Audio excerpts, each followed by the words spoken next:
चकलीची भाजी कशी बनवतात ते दाखवणार आहे. चला बघूया आपण आता रेसिपी. त्याच्यामध्ये 2 माप तेल टाकते. तेल माझं गरम झालं, मी थोडंसं जिरा टाकणार आहे. मी कांदा टाकणार आहे. जिरा माझा तडतडलेला आहे. हे 2 कांदे कापलेले आहेत. मी थोडं भाजून घेते. कांदा थोडा जास्तच वापरायचा. कांदा भाजण्यासाठी मी मीठ टाकते. ते लसूण आहे, थोडासा मसाला लागला त्याला. 1 टमॅटो टाकते. टमॅटोला पण चांगलं भाजून घ्यायचं, मऊ झाला पाहिजे टमॅटो.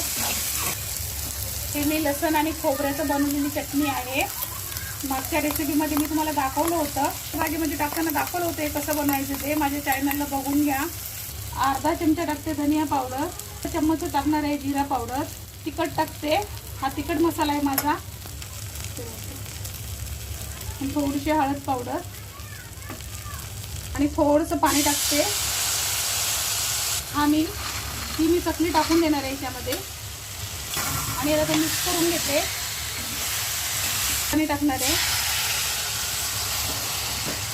1 ग्लास आणि 1 ग्लास पाणी टाकलेलं आहे. ती पाणी हवं तेवढं तुम्ही टाकू शकता. माझी रेसिपी करून बघत राहा. तुम्ही पण अशीच भाजी बनवता का शेवची, ह्याची चकलीची, ते मला सांगा तुम्ही. आणि माझ्या चॅनलला जाऊन मला पण कमेंट करा. तुम्ही अशीच बनवत असाल तर मला सांगा. आणि तुमची पद्धत कशी आहे बनवण्याची ते पण मला सांगा. झटपट बनणारी भाजी आहे. पटकन असं भाजीला काही नसेल तर आपण घरामध्ये पटकन बनवू शकतो.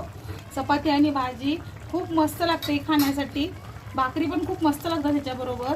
बघा माझी भाजी रेडी आहे. थोडंसं वरतून असं कोथिंबीर टाकायची.